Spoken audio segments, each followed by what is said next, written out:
How did the team take Steve's latest news? Well, every day's been the same as far as we keep him apprised of how he's doing. And we go about our business. So I think, again, they feed off of the staff. And so we just, it's a matter of recuperation. We know that all the signs to this point have been just tremendous. He's got A+ on his blood work, we know that. And then when they did the surgery, obviously all the biopsy work that they did was good. And none of that's changed, but what I tried to tell Coach was, in the reading and people that I talked to, beginning, middle, and end, you're looking at about 2 to 4 month recovery where he's got his normal snap. And the day he had his surgery, I talked to him about that. I talked to him about it before, and I did some more homework for him. We had that kind of relationship. So, again, they were good. I mean, we just kind of go about our business each day. And I don't want to paint our players as machine-like, but because they're not. But I think that they're really going to feed off of our energy levels, and we have a tendency as a staff to have a lot of energy. What's the soonest that you could be back coaching games? Is there any idea, or is this hard to predict? I would say that as each week has gone by, we've been on a how's he feeling, and the feedback to the doctor. But as Steve has released in the media, the double back-to-back with Arizona and Texas A&M, used up a lot of stored energy. So the word has always been energy. So with that, I think he's storing energy up, and I'm not sure about the rest of the answer, but we're good as far as building a line of communication and habit with our players and staff. That we want him to feel like he can take as much time as he needs by our behavior, and that's the most important thing for us. That's all I can say about it. Is there a concern that it's a distraction at all? Because it's obviously in the media and people are talking about it. Do you have to talk to the kids at all about trying to just focus on the next game at hand, which is a huge game? I think you validate any concerns with daily communication, but we don't dote on it. I mean, I think that would be just as bad or worse, actually. We keep them posted, and Coach has been around the shop. He's been around, so the frequency of them seeing his face, I think, has also helped him, because if you look at him and you watch him operate, he operates with a lot of energy, and he still does. Coach, looking to Thursday's game, tough matchup, #1 team in the nation. What are some things that you guys been working on maybe on practice to handle the bigger men like Anthony Davis and Michael K-Gilchrist? Well, basically, we're still in a phase of teaching our system, so the focus is more on us than our opponent, and we have great respect for all of our opponents, but knowing where we're headed, and the fact is we haven't had a true road game yet, so there's a lot of firsts.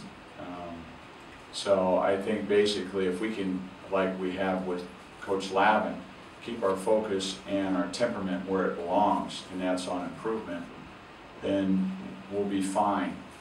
So as far as dealing with individuals and overdoing the scouting report at this point, our group can't handle all that information just yet. And too much information will slow them down.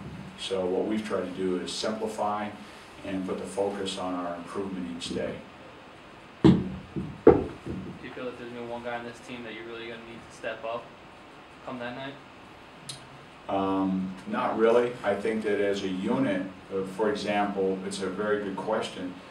We need to rebound better, but that's going to be done by committee. We're tapping out Gift in terms of his numbers, or say even Harkless. Well, those rebounds are going to have to come from the 3 spot, the 2 spot, and the 1 spot. And the one bright spot, as far as a third participant, is Lindsey. His numbers are good from that spot, as far as rebounding goes. So we have to get some of the other people to join in on that endeavor. Take two more, I guess, for Coach. Mike, how concerned are you at this point with the perimeter defense?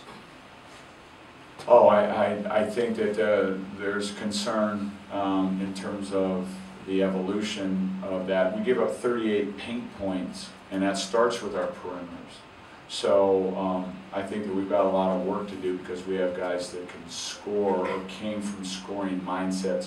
So the conversion and the selling and the buy-in of defense is going to take time. I think that probably had better attention to detail since the Northeastern game, and we know we have to take better care of the paint, and that again starts with our perimeter defense. So yeah, it needs a lot of work. It's tough though when they're going inside and then you have a guy like Smith who hits 7 from behind the arc too, right? Right, you bet. And then as we told him before going into the game, Smith had been pretty quiet with his numbers, but he had a graph line statistically last year that was just opposite of that.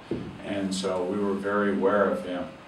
And so again, those are things that we can do better on and will over time. But sometimes the lessons with youth are first, and then the wisdom comes with the defeat. Unfortunately, that's the way it will galvanize our team.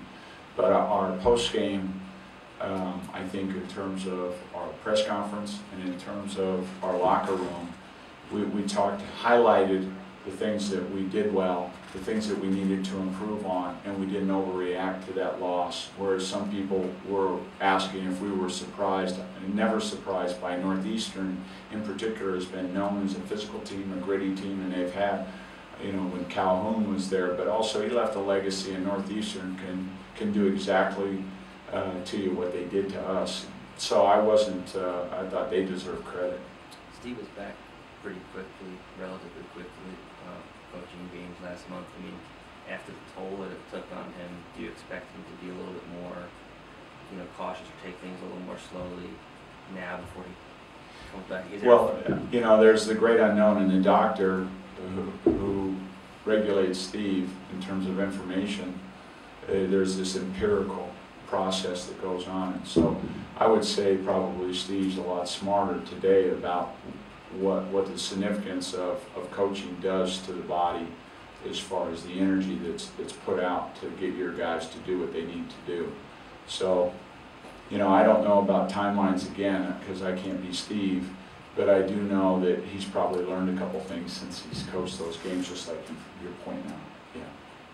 Mike, is there any way to prepare this team for a road game, let alone a arena? Is there anything you guys can do to try to help them, considering they haven't played on the road? The only way we can prepare for that is to secure a couple of things that are branding on how we play. But if we look outward with a bunch of young guys about where we're going or how we're doing it, I think it'll create a sense of confusion and also an expending of energy that's things we can't control. And so it's another opportunity, it's another lesson, all those cliches, but the fact of the matter is that I've been in this business a long time, and I think that the focus, again, remains with our preparation in terms of what got us beat against Northeastern, and then going about fixing those things as opposed to saying, well, Kentucky does this and they do that. We have a good sense of what we're going into, but I don't think our players do. But I think all the talking in the world won't help them. I think that what will help them is they see that we're very specific about our marks when we go in there and we keep hitting the same theme. Do you have to win for it to be a successful night, or when you have a team that's this young, can you live with, is it more about the way they play or some improvements that you see? All of our staff is built by process, and if you keep your focus on the process, then good things come. So we know how to couch that to our players. But, again, our sell is never, well, it's good enough here, and here to play a strong game and then we'll lose by 15. That's not our personalities. We're aggressive people, and so there's always a degree of discouragement on outcome of Northeastern because that's a fact. What we have with Kentucky is there's a formula in how to play them. I thought Old Dominion did a great job when they played them, and we looked at their film and we looked at the highlights of what hurt Kentucky. So we'll learn from our opponents, you know, or learn from others' opponents on how they play them and look for ways to play them. And that's what's important. I don't, you know, we're going in with an attitude of attempting with our best to win, just like we did with Northeastern, just like we did with St. Francis. We have a certain attitude, and that is we want to go down there to see if we can do something special. What did hurt Kentucky against Old Dominion?